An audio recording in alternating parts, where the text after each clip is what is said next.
Assalamualaikum warahmatullahi wabarakatuh. Jumpa lagi bersama saya Muhammad Syukur dalam channel YouTube saya, channel yang senantiasa menyajikan informasi-informasi ilmiah dan jauh dari hoax. Jangan lupa like dan subscribe channel YouTube saya. Pada kesempatan kali ini saya akan membahas pemikiran Karl Marx terkait dengan konsep moda produksi atau mode of production atau cara-cara berproduksi. Dalam pandangan Marx, bahwa industrialisasi yang ada di Jerman itu menunjukkan bahwa ada pengembangan moda produksi kapitalis yang mendorong terjadinya akumulasi kapital, rasionalisasi produksi, industrialisasi, dan ini memberikan efek terjadinya desintegrasi di dalam kehidupan masyarakat. Dan ini juga mendorong hilangnya usaha kecil karena berkompetisi dengan usaha besar. Jadi kira-kira sederhananya dalam pandangan Marx bahwa ketika Alfamart dibiarkan berkompetisi dengan penjual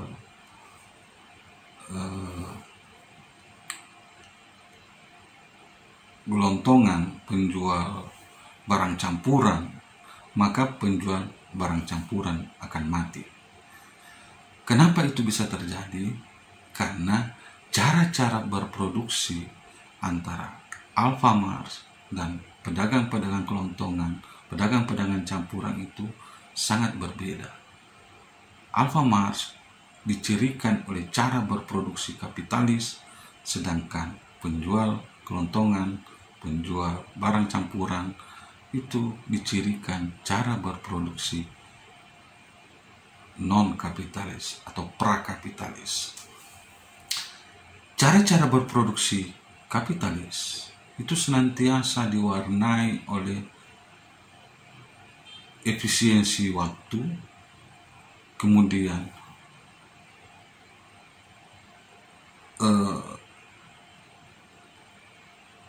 harga sangat terstandarisasi, waktu begitu penting, kemudian jauh dari selalu ingin mengakumulasi kapital, selalu ingin mengakumulasi keuntungan. Di sisi lain, cara-cara berproduksi pedagang gelontongan, pedagang-pedagang campuran, itu bagi mereka waktu itu bukan menjadi sesuatu yang penting. Mereka tidak terlalu getol untuk melakukan akumulasi kapital.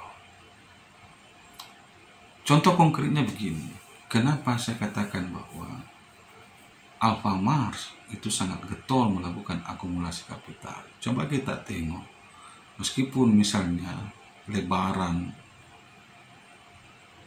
hari ini, maka dia tetap buka. Meskipun ada orang yang meninggal di samping toko Alfamart, Alfamart tetap buka. Malah mereka mengambil keuntungan besar karena banyak pembeli-pembeli dari orang yang melayat ke orang meninggal itu membeli di Alfamart. Bandingkan misalnya pedagang kelontongan, ketika mereka memiliki kerabat yang meninggal, baik di samping rumahnya maupun di kampungnya yang jauh, mereka akan menutup jualannya. Artinya apa? Bahwa bagi mereka keuntungan bukan menjadi pertimbangan utama dalam aktivitas bisnis, tapi kekeluargaan menjadi jauh lebih penting dibandingkan keuntungan ekonomis. Alfamart, keuntungan menjadi sesuatu yang sangat penting. Hari Lebaran tetap buka, ada yang meninggal tetap buka. Pedagang kelontongan hari Lebaran biasa tidak buka. Ataupun kalau mereka buka hanya sebentar. Setelah itu mereka pergi berlebaran, pergi bersiara, silaturahmi dengan tetangga dan kerabat dan lain-lain. Dan tutup jualannya demi untuk merayakan hari Lebaran. Kemudian dari sisi waktu, coba kita lihat semua barang-barang yang ada di Alfamart, Alfamidi, Indomaret yang merupakan cara-cara berproduksi kapitalis itu diberi label harga. Bandingkan misalnya dengan pedagang kelontongan, barang-barang mereka tidak ada yang dilabeli dengan harga. Kenapa Alfamart, Alfamidi, Indomaret melebeli barang-barang mereka dengan harga tertentu, itu supaya bisa menghemat waktu. Orang ketika datang setuju dengan harga itu silakan ambil, kalau tidak setuju jangan ambil. Betapa waktu menjadi sangat penting bagi cara-cara berproduksi kapitalis. Bandingkan dengan pedagang kelontongan, pedagang eceran. Untungnya mungkin hanya 100 perak. Datang tetangganya mau beli garam, ngobrol ngolor ngidul sampai setengah jam, hanya mau beli garam, yang keuntungannya hanya 100 perak. Bisa saja pembeli lain tidak terlayani karena yang datang ini adalah sahabatnya ataukah keluarganya yang mau beli garam hanya dengan keuntungan 100 perak. Ngolor ngidul, ngobrol panjang sana sini. Ini suatu pertanda bahwa betapa pedagang kelontongan itu waktu bukan menjadi sesuatu yang penting, bukan sesuatu yang, tapi kekeluargaan, persahabatan itu jauh di atas waktu yang ada. Alfamart tidak ada. Tentukan 1050. Anda setuju dengan harga itu, silakan ambil. Kalau tidak setuju, tinggalkan. Waktu menjadi sangat penting, sehingga semua produk-produk yang terjual di Alfamart, di Alfamidi, di Indomaret, yang notabene menjalankan cara-cara produksi kapitalis, itu dilabeli dalam rangka efisiensi waktu transaksi. Nah, kalau seperti ini kita biarkan, kata Marx, hidup berdampingan dalam satu kawasan, maka pedagang kelontongan akan mati. Lebih lanjut, Marx menjelaskan bahwa moda produksi merupakan gabungan antara kekuatan produksi dan hubungan produksi. Kekuatan produksi atau force production dan hubungan produksi itu adalah relation production. Kekuatan produksi menunjuk pada siapa yang memiliki modal dan tidak memiliki modal. Sedangkan hubungan produksi menunjukkan kepada hubungan institusional, hubungan sosial di dalam masyarakat, ataukah struktur sosial di dalam kehidupan masyarakat. Contoh konkret misalnya, kekuatan produksi itu atau force production itu. Ketika misalnya petani, kalau dia memiliki lahan, memiliki alat untuk menggarap lahan itu, misalnya dia memiliki cangkul ataukah mobil penggarap lahan, itu adalah kekuatan produksi yang dimiliki oleh petani itu. Nah, dalam konteks yang lebih besar, yang lebih luas, misalnya ketika dalam industri, siapa yang memiliki modal untuk menjalankan industri, siapa memiliki pabrik, siapa memiliki tanah untuk tempat berdirinya pabrik itu, siapa yang memiliki modal untuk menggerakkan pabrik itu, memberi bahan baku untuk memproduksi. Nah, itu adalah kekuatan produksi.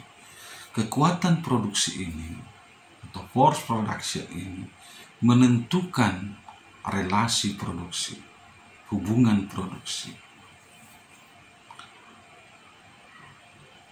Ketika seseorang tidak memiliki kekuatan produksi, maka kemungkinan dia akan berada di bawah dari orang yang memiliki kekuatan produksi.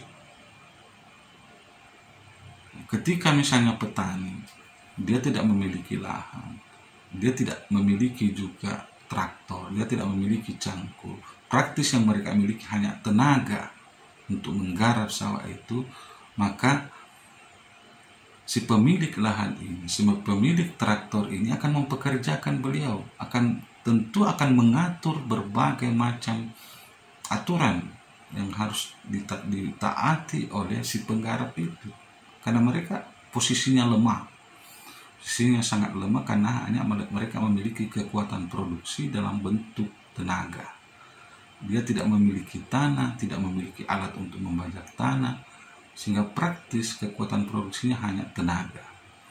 Praktis orang ini akan berada di bawah pengaruh orang yang memiliki tanah, orang yang memiliki traktor, orang yang memiliki cangkul. Demikian juga dalam kehidupan industri.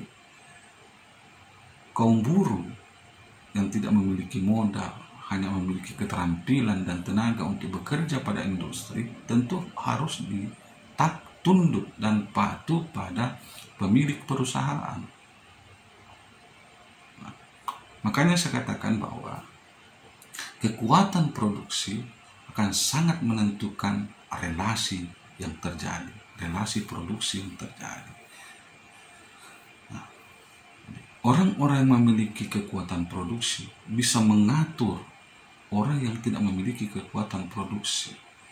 Sehingga dengan demikian dalam hal relasi ini akan mempengaruhi bahwa orang yang tidak memiliki kekuatan produksi akan senantiasa didikte atau diatur oleh orang yang memiliki kekuatan produksi atau force production. Nah, bangunan sosial di dalam kehidupan masyarakat sangat ditentukan oleh cara-cara produksi ini. Jadi, siapa yang memiliki kekuatan produksi dan bagaimana relasi produksi yang ada di dalam kehidupan masyarakat, itulah yang akan menentukan bangunan masyarakat. Itulah yang akan menentukan bangunan masyarakat.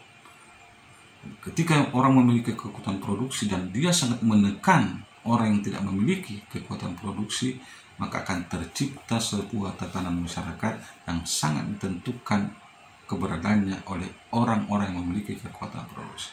Tetapi manakala misalnya orang yang memiliki kekuatan produksi tidak terlalu menekan orang yang tidak memiliki kekuatan produksi, sehingga relasi-relasi dalam kegiatan produksi itu bisa juga bersifat humanis. Sangat tergantung dari pemilik kekuatan produksi itu. Nah, relasi produksi sekali lagi saya katakan bahwa itu sangat ditentukan oleh siapa yang memiliki kekuatan dalam hal produksi. Nah, ini konsep Marx. Jadi memahami konsep Marx terkait mode of production atau moda produksi itu, maka dua elemen penting yang harus dipahami, yaitu kekuatan produksi dan relasi produksi atau force production dan relation of production. Itu konsepnya, konsep moda produksi. Yang melihat moda produksi itu atau cara-cara berproduksi itu, lihatlah siapa yang memiliki kekuatan produksi dan bagaimana relasi dalam kegiatan produksi itu berjalan. Nah, selanjutnya saya ingin menguraikan terkait dengan pandangan Marx dalam hal apa sih yang menentukan dalam struktur kehidupan ini. Bagi Karl Marx, ekonomi adalah infrastruktur utama yang menentukan di dalam kehidupan masyarakat. Di masyarakat ini sebagai struktur sangat ditentukan oleh ekonomi sebagai infrastruktur utama. Pendidikan bisa baik manakala ekonomi itu baik. Hukum bisa baik manakala ekonomi itu baik. Politik bisa baik manakala ekonomi itu baik. Pendidikan bisa baik manakala ekonomi itu baik. Kehidupan keagamaan bisa baik manakala ekonomi itu baik.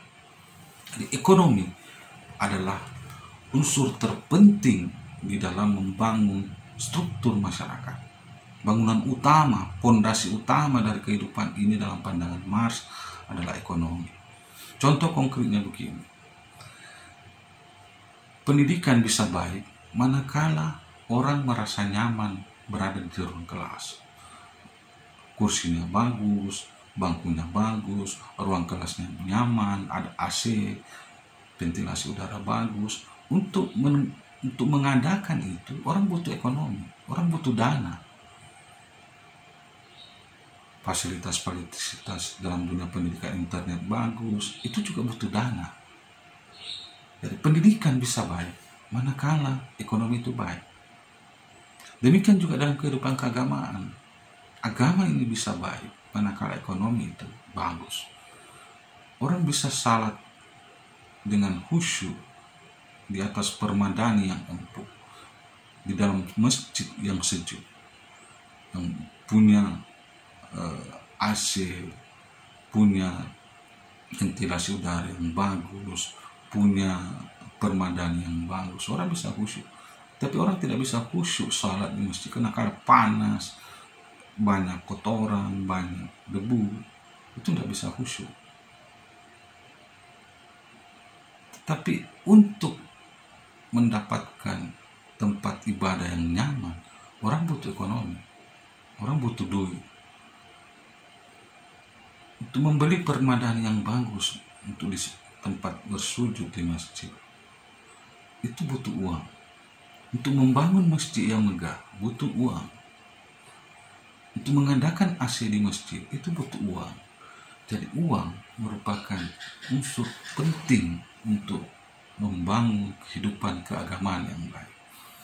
Demikian juga persoalan hukum. Hukum itu bisa baik manakala ekonomi itu baik. Potensi untuk hakim korupsi manakala gajinya kecil, bisa disogok sama pengacara, bisa disogok sama orang yang berperkara. Tapi manakala misalnya semua hal di dalam hukum itu sudah sejahtera, maka itu akan sulit orang melakukan sogok menyogok. Hukum bisa baik manakala ekonomi itu baik. Dalam kehidupan politik pun seperti itu.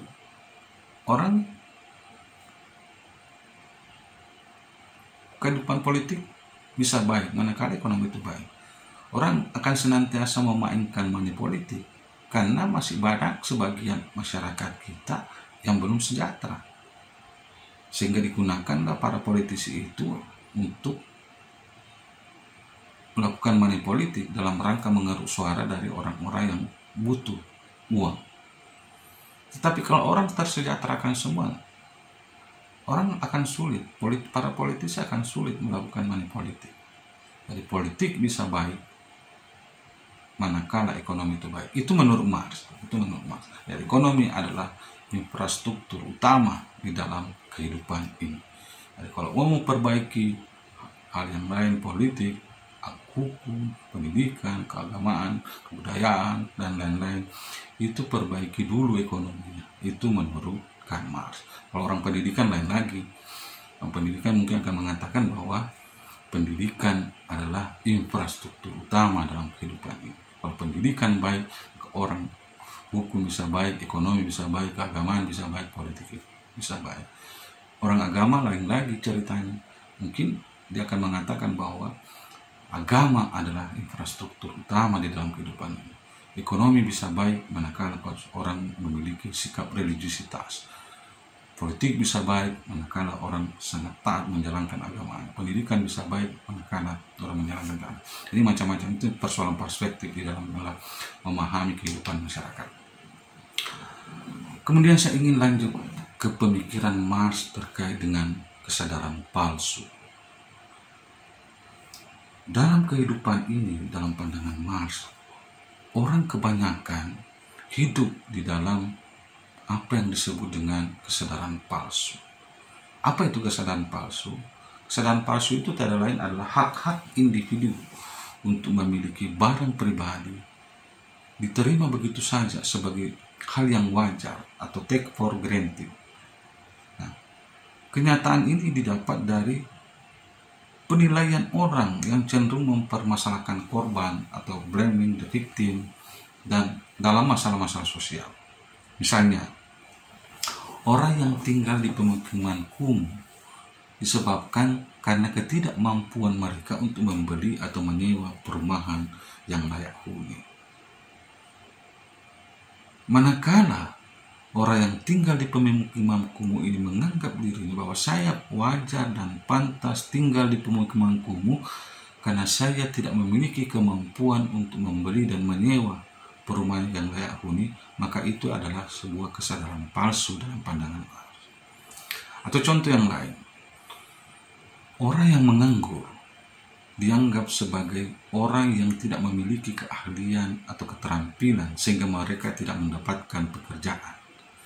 Manakala orang yang menganggur menganggap bahwa wajarlah saya menganggur karena saya tidak memiliki keahlian, saya tidak memiliki keterampilan, sehingga wajar saya tidak mendapatkan pekerjaan yang bagus, yang layak. Ini salah saya sendiri. Ini adalah kesadaran palsu dalam pandangan Mars. Pola pikir seperti itu dalam pandangan Mars adalah kesadaran palsu. Kesadaran palsu itu seolah-olah membenarkan keadaan-keadaan sosial yang ada, problem-problem sosial yang ada, tanpa berusaha menyalahkan struktur ekonomi yang terjadi. Sejatinya menurut Mars, orang itu memiliki kesadaran asli, bukan kesadaran palsu. Orang harus senantiasa menyalahkan struktur sosial, struktur ekonomi yang tidak menguntungkan bagi dirinya. Ketika orang misalnya tidak mendapatkan pekerjaan, karena tidak memiliki keahlian dan keterampilan, sejatinya ketika mereka memiliki kesadaran palsu, kesadaran asli, dia harus mempertanyakan struktur sosial yang ada, struktur ekonomi yang ada. Kenapa di tempat saya tidak misalnya didirikan sekolah yang gratis sehingga saya bisa mengakses pendidikan untuk mendapatkan pengetahuan atau keterampilan yang dibutuhkan untuk dunia kerja. Sekiranya misalnya ada sekolah yang didirikan di tempat tinggal sekitar mereka juga bisa mengenyam pendidikan. Kenapa sekolah-sekolah itu tidak menggratiskan misalnya buku-buku sehingga saya juga bisa membaca buku-buku. Dengan membaca buku-buku itu saya memiliki keterampilan dan keahlian yang bisa saya gunakan untuk mendapatkan pekerjaan yang layak. Nah, kalau sudah mereka berusaha mempermasalahkan itu, berusaha mempermasalahkan struktur sosial yang tidak adil bagi dirinya, maka dikala itulah orang tersebut memiliki kesadaran asli.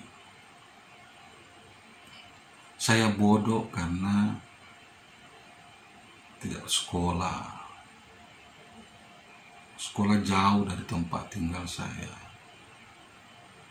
Nah, kalau dia terima keadaan itu begitu saja, maka itu adalah kesadaran palsu. Tapi manakala dia menyalahkan keadaan yang ada, kenapa tidak dibangun sekolah di tempat tinggal saya? Kenapa saya tidak digratiskan saja buku-buku pelajaran itu? Maka dikala itu sesungguhnya dia memiliki kesadaran asli. Saya punya potensi sebenarnya juga untuk maju. Sekiranya ada sekolah di tempat saya dan buku-bukunya gratis, saya mungkin bisa lebih pintar daripada orang-orang yang terterima di lingkungan kerja itu. Nah, ini orang-orang yang memiliki kesadaran asli. Dan bagi Mars, umumnya orang itu hidup di dalam kesadaran palsu. Saya lanjut ke pemikiran Mars terkait dengan konflik dan alienasi. Dalam pandangan Mars, proses produksi yang bersifat kapitalistik menyebabkan dua hal. Yang pertama adalah kaum proletar mengalami alienasi dalam 4 hal. Yang pertama, kaum proletar atau kaum buruh teralienasi dari pekerjaannya karena mereka diperlakukan sebagai bagian dari alat produksi. Kaum proletar itu, kaum buruh itu diperlakukan ibaratnya seperti sebuah mesin, seperti sebuah alat produksi, alat yang bisa menghasilkan sesuatu barang. Kedudukan kaum buruh itu disetarakan dengan mesin, sehingga mereka bisa diprogram begitu saja. Masuk jam 7, istirahat jam 1, setelah jam 2 masuk lagi, jam 4 baru selesai kerja. Kenapa itu dibuatkan seperti itu? Karena memang sudah diprogram, mereka adalah bagian dari, seperti ibaratnya sebuah mesin. Ketika misalnya kaum buruh ingin beristirahat pada jam kerja, maka itu potensi pengurangan gaji atau potensi ditegur sama majikan itu sangat besar, karena mereka sudah diprogram sebagai sebuah mesin.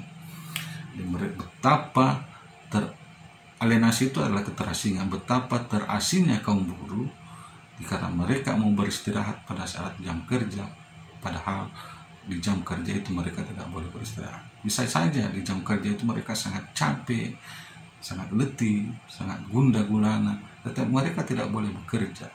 Betapa terasingnya mereka tetap harus bekerja pada jam kerja.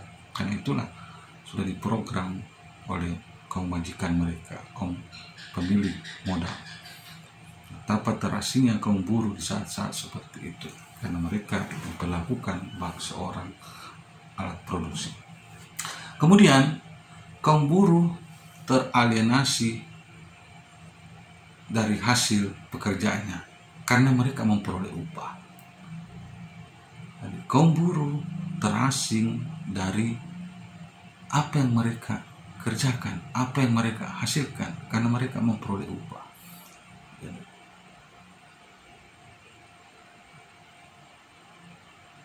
buruh sepatu Adidas tidak bisa beli sepatu Adidas karena gajinya hanya misalnya 1.500.000, sementara harga sepatu Adidas itu lebih 1 juta. Apa yang harus digunakan untuk makan minum keluarga mereka? Oleh karena mereka tidak mendapatkan apa yang mereka hasilkan, tetapi mereka mendapatkan upah, sehingga upah yang mereka peroleh tidak cukup untuk mendapatkan apa yang mereka produksi.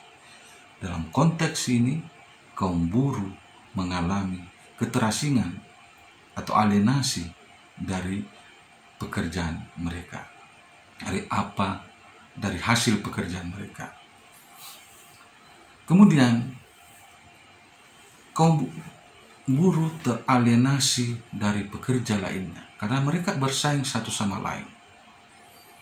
Jadi, dalam sebuah aktivitas di perusahaan, meskipun misalnya sahabat kita duduk di samping kita, kerabat kita duduk di samping kita, pada saat bekerja kita tidak bisa bersendagurau dengan kerabat kita, padahal di rumah kita senantiasa bercengkrama satu sama lain dengan orang yang di samping kita yang kebetulan adalah sahabat, dan sekaligus yang di samping kanan misalnya adalah kerabat kita. Tapi dalam aktivitas perusahaan, entah itu kerabat, entah itu sahabat, kita harus bersaing satu sama lain untuk mendapatkan reward dari pekerjaan-pekerjaan yang kita geluti, penghargaan ataukah upah dari pekerjaan-pekerjaan yang kita miliki. Jadi kita terasing dengan pekerja-pekerja lainnya karena kita bersaing satu sama lain. Padahal pekerja lainnya ini adalah orang yang senantiasa kita ajak bergosip ria ketika di rumah. Tetapi di kantor, tempat kerja, kita menjadi terasing dengan sahabat kita. Karena kita harus bersaing satu sama lain antara satu pekerja dengan pekerja lain. Kemudian, kaum buruh juga teralienasi dari kemampuan manusiawinya, karena mereka harus melayani oleh mesin-mesin produksi. Ini yang keempat, alienasi yang keempat itu kaum buruh teralienasi dari kemampuan manusiawinya, karena mereka harus melayani mesin-mesin produksi.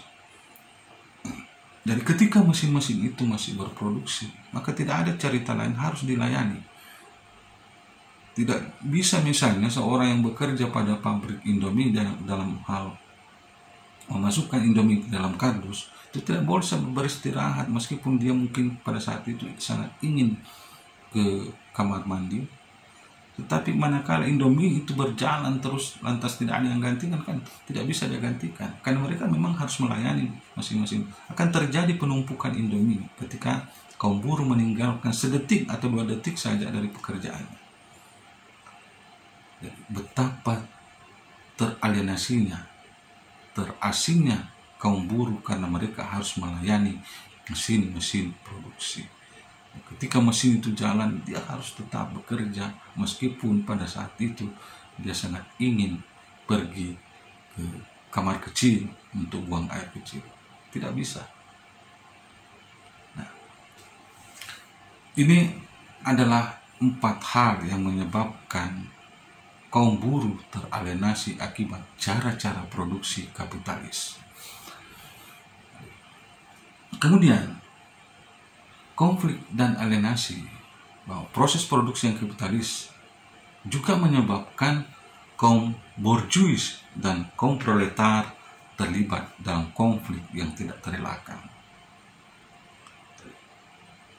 Akibat cara-cara produksi yang bersifat kapitalistik menyebabkan kaum borjuis, kaum pemilik modal, dan kaum proletar atau kaum buruh terlibat dalam konflik yang tidak terelakkan. Kenapa ini bisa terjadi? Karena guna mendapatkan keuntungan yang sebesar-besarnya, para borjuis, para pemilik modal harus menekan upah buruh serendah-rendahnya. Di sisi lain, ketika kaum buruh berusaha mendapatkan upah yang sebesar-besarnya, maka otomatis mengurangi keuntungan dari pemilik modal, dari pemilik perusahaan. Oleh karena keuntungan dan upah berasal dari sumber yang sama, maka konflik menjadi tidak terelakkan.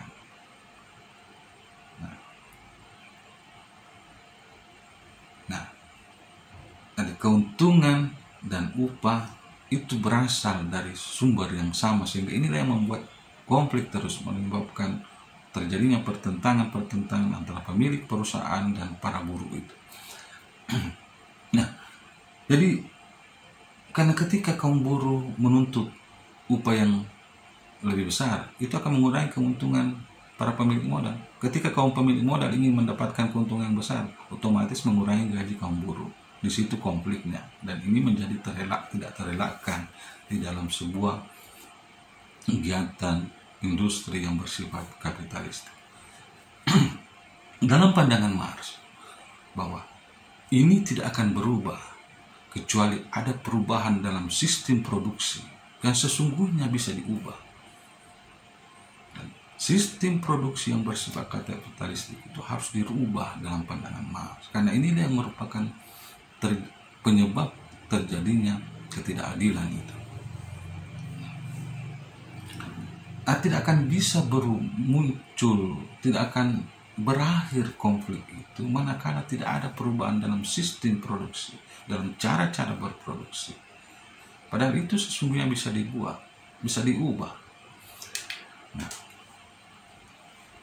dalam pandangan Marx, satu-satunya cara untuk keluar dari sistem kapitalis yang tidak adil tersebut adalah dengan revolusi. Tetapi revolusi tidak bisa terjadi begitu saja. Ada prasyarat-prasyarat tertentu yang harus dilalui agar revolusi itu bisa berhasil. Syarat yang pertama yang dikemukakan oleh Marx adalah kaum proletar harus menyadari bahwa mereka adalah orang-orang yang selama ini tertindas. Tanpa adanya rasa kesadaran bahwa mereka tertindas, itu sulit melakukan perlawanan. Sulit mereka melakukan perubahan. Kesadaran menjadi sangat penting untuk menciptakan perubahan. Yang kedua, tidak cukup dengan kesadaran bahwa mereka sesungguhnya tidak diuntungkan dari keadaan ini, tetapi mereka juga harus membentuk suatu organisasi perjuangan. Setelah terbangun kesadaran, mereka harus membentuk sebuah organisasi perjuangan untuk memperjuangkan hak-hak mereka. Dan perjuangan itu tidak bisa dilakukan secara individual, tetapi mereka harus berkumpul untuk memperjuangkan nasib mereka bersama. Lewat organisasi inilah mereka bisa memperjuangkan tuntutan-tuntutannya. Jadi jangan heran misalnya muncul organisasi kaum buruh. Itu adalah dalam rangka untuk memperjuangkan hak-hak mereka. Marx sadar bahwa meskipun kesadaran itu sudah diperoleh, meskipun sudah ada organisasi perjuangan, tetapi tidak mudah untuk melakukan sebuah revolusi itu. Oleh karena itu, dibutuhkan propaganda-propaganda yang terus-menerus. Karena kesadaran itu senantiasa timbul tenggelam. Oleh karena itu, perlu propaganda-propaganda yang terus-menerus yang perlu dilakukan untuk menyadarkan orang bahwa mereka adalah sesungguhnya yang menentukan masa depan mereka, bukan orang lain. Dan kalau kita melihat demo-demo kaum buruh, itu sering ada aksi-aksi yang dilakukan oleh kaum buruh menggedor-gedor perusahaan-perusahaan yang menutup pintu dan melarang karyawannya untuk keluar. Mereka menggedor-gedor pintu, itu sesungguhnya adalah sebuah propaganda yang mereka lakukan dalam rangka memberikan kesadaran pada karyawan yang bekerja di pabrik yang menutup pintu gerbang itu, melarang karyawannya keluar. Itu dalam rangka menyadarkan karyawan di situ bahwa ayo kita keluar memperjuangkan nasib kita dalam rangka mencapai kesejahteraan kaum buruh. Inilah cara yang ditawarkan oleh Marx untuk keluar dari persoalan-persoalan ketidakadilan dari cara-cara produksi kapitalis tersebut. Dalam pandangan Marx bahwa sesungguhnya yang diperebutkan kaum buruh dan kaum majikan itu adalah ada yang namanya disebut dengan surplus value atau nilai lebih. Nilai lebih inilah yang senantiasa sebenarnya menjadi pertentangan antara kaum buruh dan para pemilik perusahaan. Katakanlah misalnya rokok sempurna, harganya 25.000 satu bungkus. Harga produksinya katakanlah 15.000. Jadi keuntungan dari setelah diakumulasi semua 10.000 setiap satu bungkus rokok sempurna itu. Yang 10.000 inilah yang disebut dengan surplus value atau nilai lebih. 15.000 itu adalah nilai produksi. Untuk menghasilkan rokok satu bungkus itu dibutuhkan 15.000, dijual dengan harga 25.000. Dan 10.000 itu adalah inilah yang disebut dengan surplus value atau nilai lebih. Dan surplus value inilah yang diperebutkan antara kaum majikan dan atau pemilik perusahaan dan kaum buruh. Ketika misalnya kaum buruh menuntut, saya ingin mendapatkan 7.500, otomatis yang didapatkan pemilik perusahaan hanya 2.500. Tapi ketika misalnya pemilik perusahaan menginginkan 5.000 yang mereka harus dapatkan dari 10.000 itu, maka yang diterima kaum buruh dan kaum buruh adalah 5.000. 5.000 ini harus dibagi kepada berbagai buruh. Nah, oleh karena sumbernya sama, inilah yang menyebabkan konflik atau pertentangan. Jadi pertentangan sesungguhnya adalah surplus value atau nilai lebih. Nah, hantu Marx senantiasa gentayangan setiap tanggal 1 Mei karena persoalan surplus value tersebut. Setiap tanggal 1 Mei kita kaum buruh itu memperingati May Day atau Hari Buruh Sedunia. Itu saya mengistilahkan bahwa yang gentayangan tanggal 1 Mei itu adalah hantu Marx karena mempersoalkan nilai lebih tersebut. Itulah yang yang menjadi pertentangan antara pemilik perusahaan dan kaum buruh tersebut.